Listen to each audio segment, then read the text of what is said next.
They tied her to Keep horses moving, for who woman! she was. Let me go! Then a hunter risked everything You to will! rescue her. Maria Santos had always been different from the other women in her small mountain village of San Cristobal. While other girls her age spent their days weaving and cooking, Maria preferred to read books that traveling merchants sometimes left behind. She questioned the old ways, the traditions that kept women silent and obedient. Her dark eyes held a fire that made the village elders uncomfortable. The trouble began when Maria turned 18. Her father, Diego Santos, had arranged her marriage to Carlos Mendez, the son of the wealthiest landowner in the region. Carlos was known for his cruel temper and his belief that women existed only to serve men. The marriage would bring prestige to the Santos family, but Maria refused to accept her fate. "I will not marry a man who treats women like cattle," Maria declared at the dinner table one evening. Her father's face turned red with anger. Her mother, Isabella, tried to calm the situation, but Maria's words had already been spoken. The village of San Cristobal sat nestled between towering mountains, where ancient customs ruled every aspect of life. The community followed traditions passed down for hundreds of years. Women were expected to obey their fathers, then their husbands, without question. They covered their heads, spoke only when spoken to, and never challenged the authority of men. But Maria was educated. She had secretly learned to read from Father Miguel, the village priest who believed all people deserved knowledge. Through books, she discovered that women in other parts of the world lived differently. They made their own choices, owned property, and spoke their minds freely. This knowledge burned inside her like a flame that could not be extinguished. The wedding preparations began despite Maria's protests. Her mother sewed the traditional white dress while her aunts prepared the feast. The entire village buzzed with excitement about the upcoming celebration. Everyone except Maria, who grew more determined each day to escape her predetermined fate. 3 weeks before the wedding, Maria made a decision that would change everything. She stood up during Sunday Mass and addressed the entire congregation. Her voice carried clearly through the small stone church as she spoke words that had never been heard before in San Cristobal. "I refuse to be sold like a piece of land," she announced, her chin raised high. "I am a human being with my own mind and my own dreams. I will not marry Carlos Mendez or any man chosen for me without my consent." The church fell silent.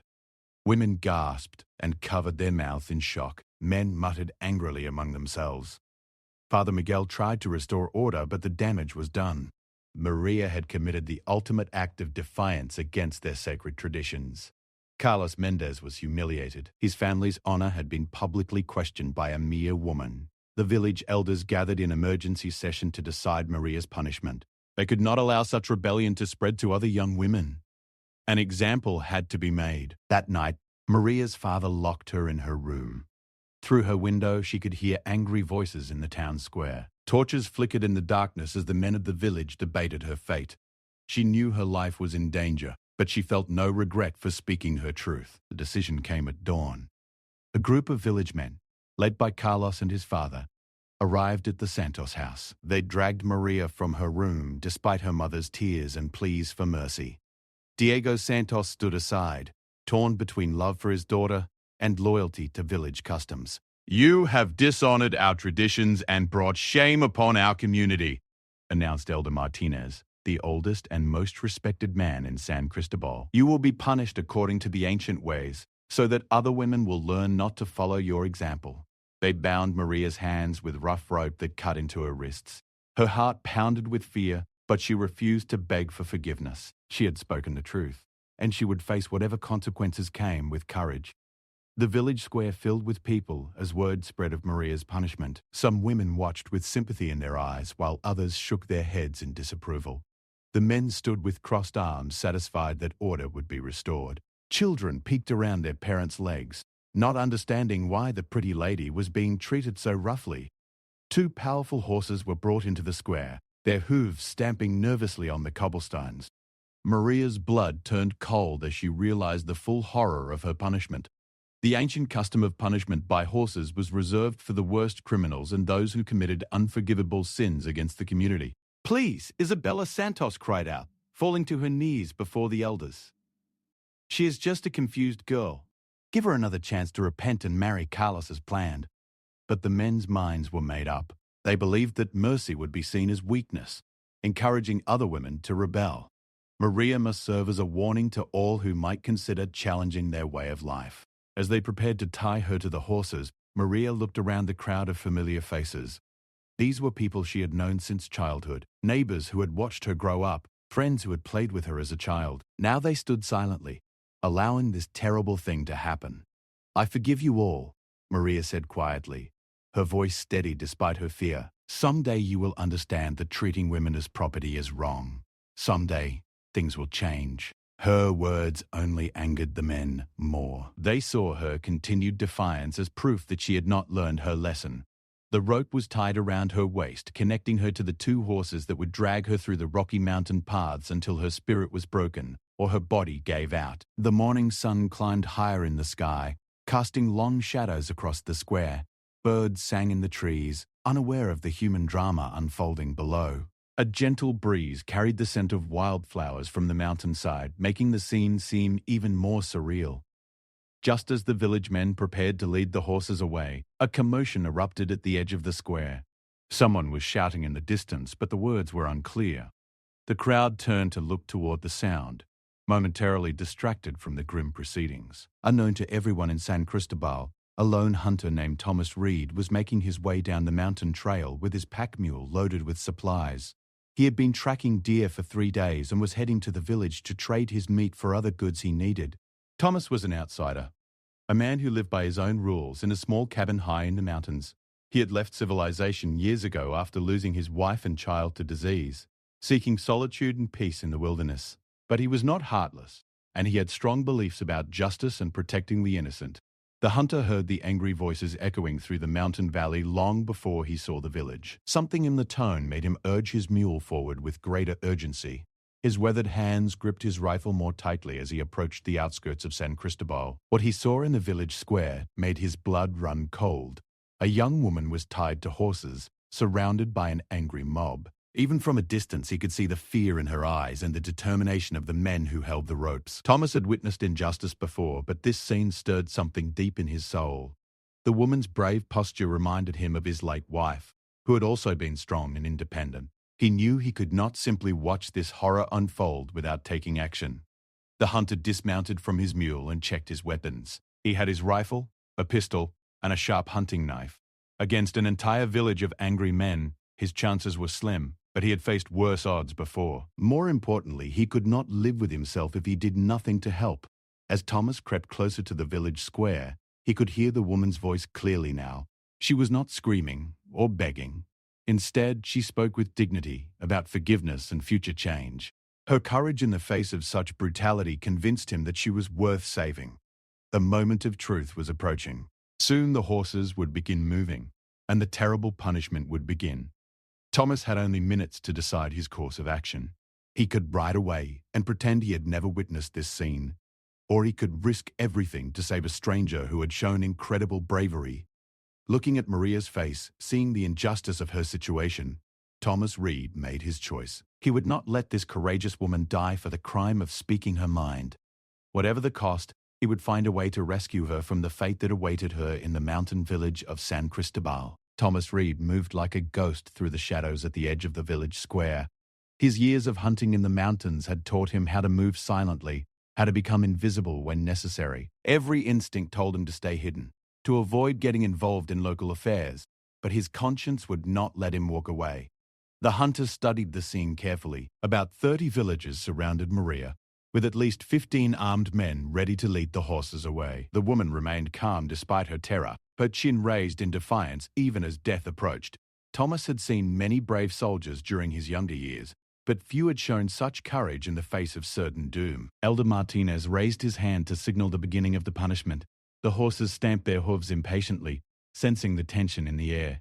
Maria closed her eyes for a moment, whispering what appeared to be a final prayer. Her mother sobbed uncontrollably, while her father stood rigid with shame and sorrow. Thomas knew he had only seconds to act. He could not fight 30 people directly, but he might be able to create enough chaos and confusion to give Maria a chance to escape. His mind raced through possible strategies, weighing each option against the overwhelming odds he faced. The hunter raised his rifle and fired a warning shot into the air. The loud crack echoed off the mountain walls like thunder, causing everyone in the square to freeze in shock.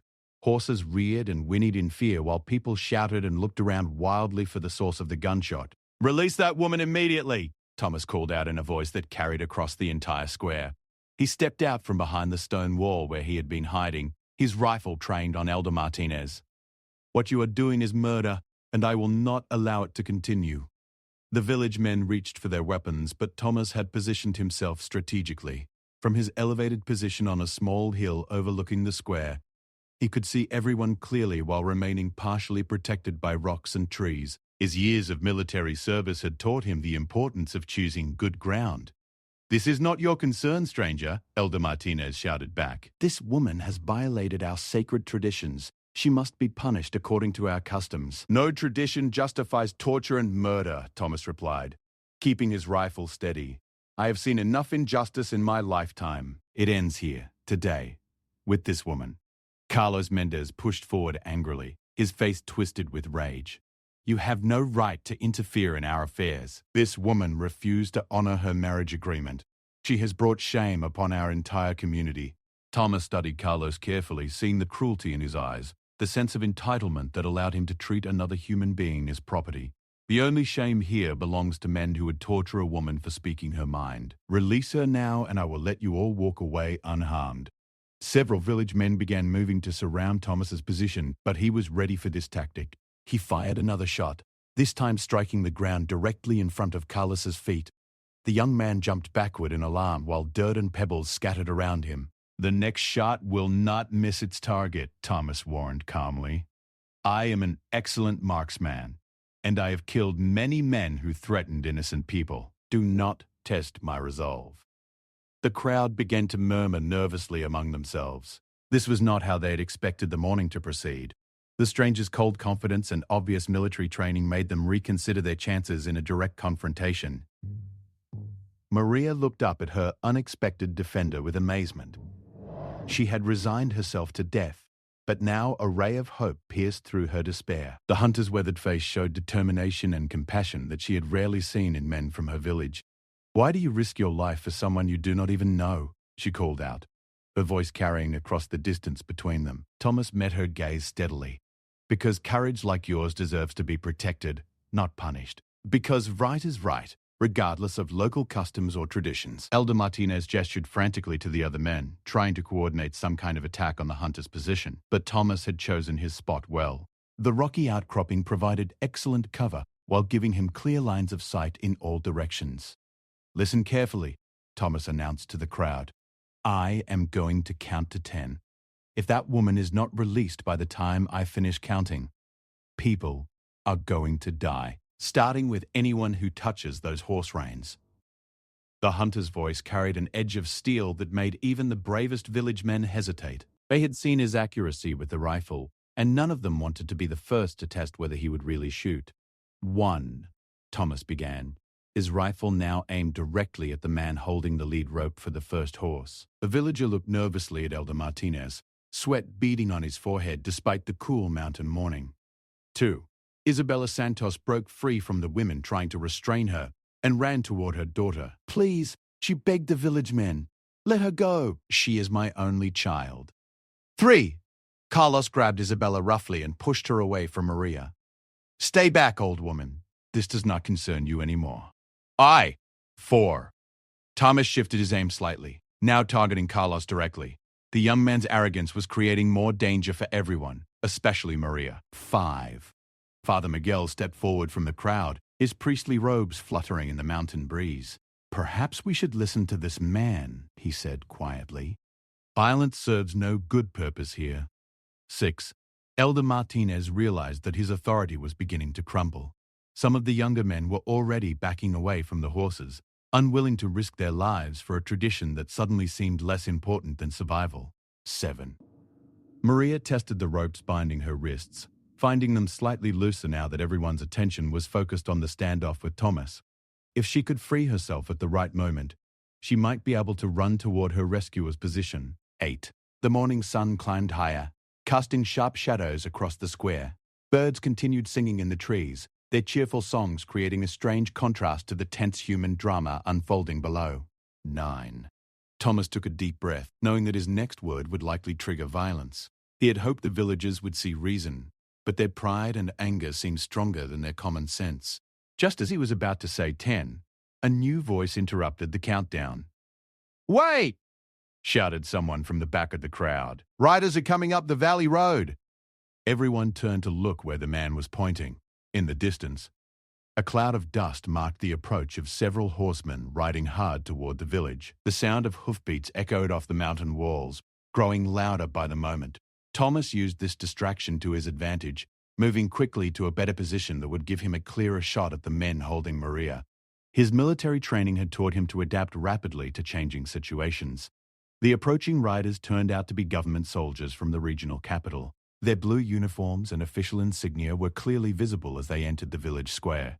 The lead soldier, a captain with graying hair, surveyed the scene with experienced eyes. "What is the meaning of this?" Captain Rodriguez demanded, his voice carrying the authority of the federal government. "Why is this woman bound to horses, and why are weapons being brandished in a public square?" Elder Martinez stepped forward nervously, suddenly realizing that their local customs might not seem reasonable to outside authorities. "Captain, this is a private village matter. We are dealing with a woman who has dishonored our traditions." Captain Rodriguez dismounted and walked directly to Maria, studying the ropes and the obvious preparations for her punishment. His face darkened with anger as he understood what had been. "These are federal lands," the captain announced firmly.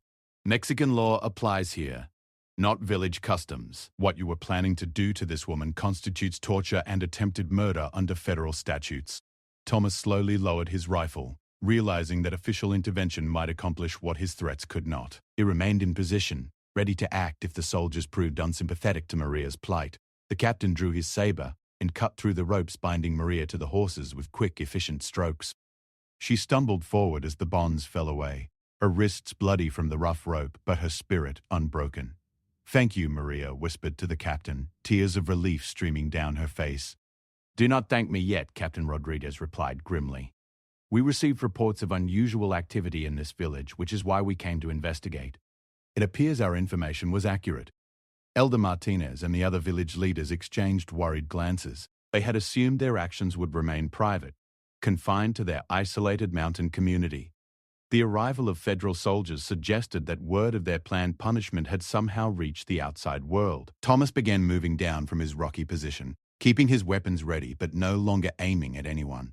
The immediate crisis had passed, but he sensed that the situation was far from over. "Who sent word to the authorities?" Carlos demanded angrily, scanning the faces of the villagers. "Someone has betrayed our community to outsiders." Captain Rodriguez ignored Carlos's outburst and focused on Maria. "Are you injured, señorita? Do you require medical attention?" "I am hurt, but not seriously," Maria replied, examining her rope burns. "This man saved my life," she added, pointing toward Thomas as he approached. "If he had not intervened, I would be dead by now."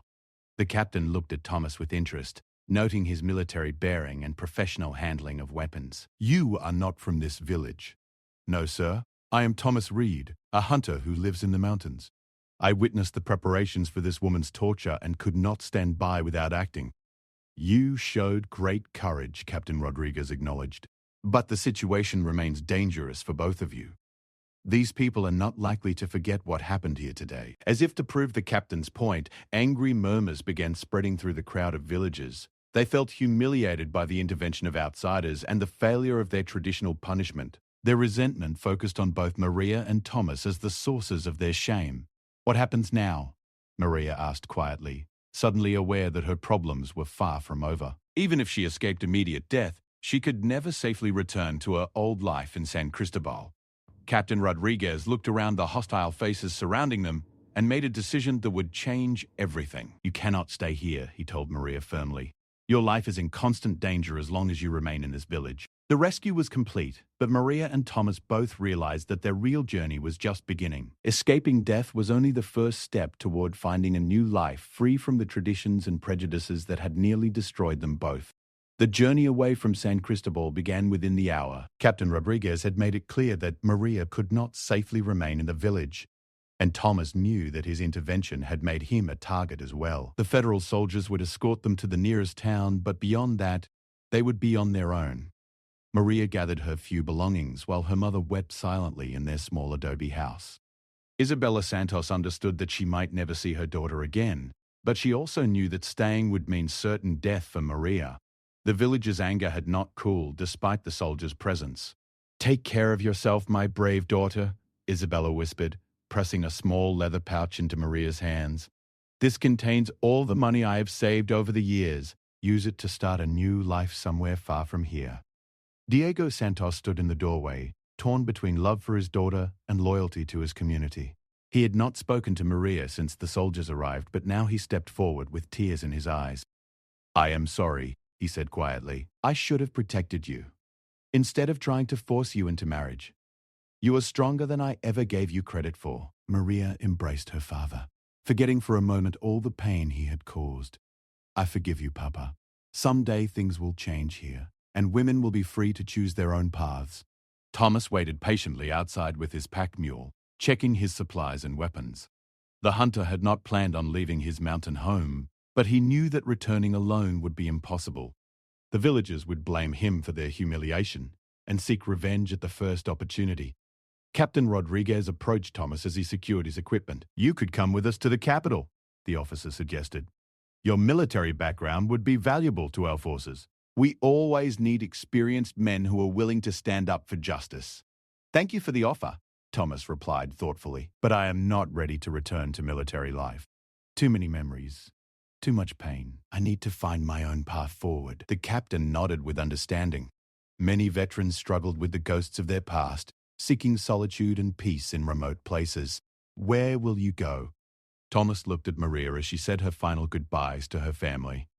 "I will make sure she reaches safety first. After that, I am not certain. Perhaps it is time for me to rejoin the world of living people." The small group left San Cristobal as the sun reached its peak.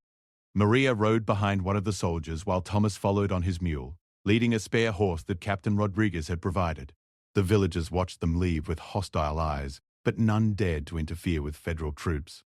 As they climbed the winding mountain road, Maria looked back at her birthplace one final time. The stone houses and familiar church seemed smaller from this distance, less important somehow. She felt sadness for the life she was leaving behind, but also excitement about the possibilities that lay ahead. "Are you afraid?" Thomas asked, riding alongside her. Maria considered the question carefully. "Yes, but not in the way you might think. I am not afraid of the unknown future. I am afraid that I might lose my courage, that I might compromise my beliefs to make life easier." "You will not lose your courage," Thomas assured her. "What I saw in that village square was not something that can be easily extinguished. You have a strength that comes from deep within your soul." They traveled for 3 days through mountain passes and forest trails, camping each night around small fires while the soldiers kept watch. Maria learned more about her rescuer during these quiet evening conversations. Thomas had served as a cavalry officer in the war, losing his wife and infant son to cholera while he was away fighting. The grief had driven him to seek isolation in the mountains. "Why did you really risk your life for me?" Maria asked on their second night. "You could have ridden away and never looked back." Thomas stared into the flames for a long moment before answering. "Because watching you face death with such dignity reminded me of who I used to be, before loss and bitterness changed me. Helping you gave me back a piece of my humanity that I thought was gone forever." Captain Rodriguez announced on the third morning that they were approaching the town of Valle Verde, where his escort mission would end. The federal soldiers would continue on to their garrison, while Maria and Thomas would need to decide their next destination. Valle Verde was larger than San Cristobal, with paved streets, electric lights, and a train station that connected to major cities throughout the country. Maria stared in wonder at the modern conveniences, having never seen such things in her isolated mountain village. "The world is much bigger than I ever imagined," she murmured as they walked through the busy marketplace. Thomas helped her find lodging at a respectable boarding house run by an elderly widow named Senora Carmen. The kind woman listened sympathetically to Maria's story and offered her both a room and employment helping with household duties. "You are welcome to stay as long as you need," Senora Carmen assured her. "I understand what it means to be a woman alone in this world, trying to make her own way." That evening, Thomas and Maria sat on the boarding house porch, watching the sunset paint the mountains in shades of gold and purple. Both understood that they had reached a crossroads where their paths might diverge. "What will you do now?" Maria asked. "I have been thinking about Captain Rodriguez's offer," Thomas admitted. not returning to active military service, but perhaps finding work that allows me to help people who cannot defend themselves. There are many injustices in this world beyond what we witnessed in your village. Maria nodded thoughtfully. And I want to learn everything I can about the wider world.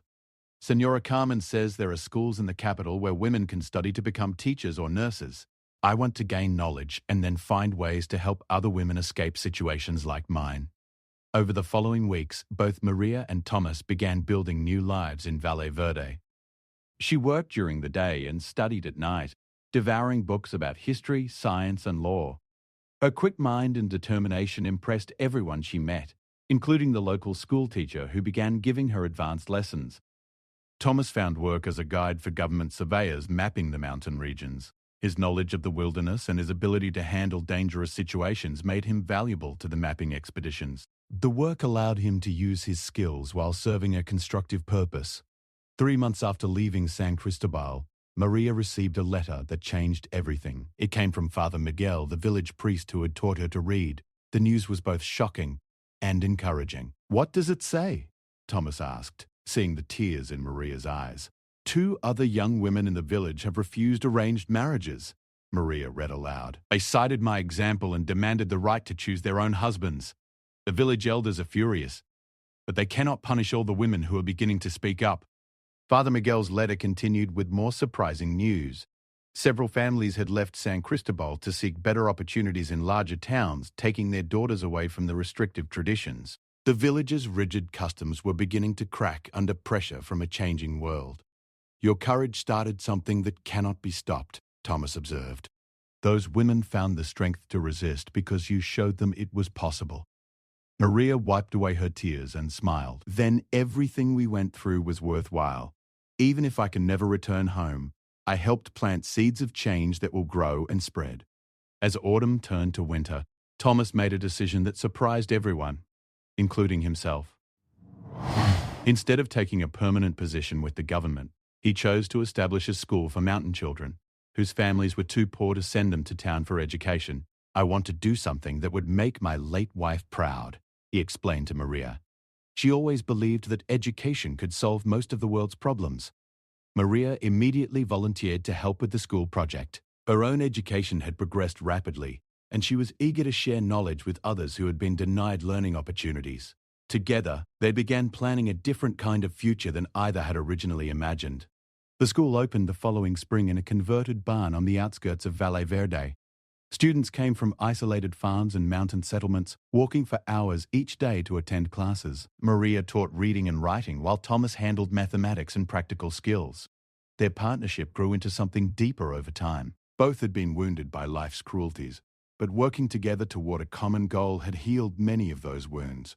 The love that developed between them was based on mutual respect and shared values rather than tradition or convenience. They married in a simple ceremony at Senora Carmen's boarding house, with their students serving as witnesses. Father Miguel traveled from San Cristobal to perform the service, bringing news that the village had continued changing in unexpected ways. 5 more families have moved away this year, the priest reported. Those who remain are beginning to question many of the old customs. Some of the younger men are even suggesting that women should have more say in choosing their husbands. Years passed peacefully for Maria and Thomas in Valle Verde. Their school grew and prospered, earning recognition from education officials in the capital. Maria published articles in newspapers about the importance of educating all children regardless of gender, while Thomas developed new teaching methods for students from isolated rural areas. Their own children, when they came, grew up in an atmosphere of learning and respect for individual choice. Maria made sure her daughters understood that they could choose any path in life, while Thomas taught his sons that true strength came from protecting and respecting others rather than dominating them. The couple occasionally received visitors from San Cristobal, usually former neighbors seeking advice about educating their children or escaping difficult situations. Maria welcomed them all, sharing her knowledge and resources without judgment or resentment. "Do you ever regret the path your life took?" one visitor asked during Maria's 40th year. "Never," Maria replied firmly. "I would rather live one day as a free woman than a lifetime as someone's property. The price of freedom is always worth paying." Thomas, now graying at the temples but still strong from his outdoor work, overheard the conversation and smiled. She still has the same fire in her eyes that I saw that day in the village square, he told the visitor. That courage was worth risking everything to protect. As they grew older, Maria and Thomas began training younger teachers to carry on their work. Their school had become a model for rural education throughout the region, inspiring similar projects in other mountain communities. The couple often sat on their porch in the evenings, watching the sunset over the familiar peaks where their adventure had begun. They had found peace and purpose together, building something lasting from the ashes of their former lives. "We changed the world, you know," Maria said one evening as they watched their grandchildren playing in the garden. "Maybe not the whole world, but our small corner of it." Thomas took her weathered hand in his. "You changed the world," he corrected gently. "I just had the good sense to help when you needed it most." Maria squeezed his hand and smiled. "We both did what we had to do, and look what grew from that single moment of courage." Their legacy lived on in the hundreds of students they had taught, the families they had helped, and the gradual changes spreading throughout the mountain communities. The courage that had nearly cost Maria her life had instead become the foundation for a better future for countless others. The story of the woman who defied tradition and the hunter who risked everything to save her became legend in the mountain villages. Parents told it to their children as an example of standing up for what is right, regardless of the cost. And in the quiet moments before sleep, Maria and Thomas remembered that terrible morning in San Cristobal, not with bitterness, but with gratitude, for it was there, in the face of death and injustice, that they had found each other and discovered the power of courage to transform lives and communities forever.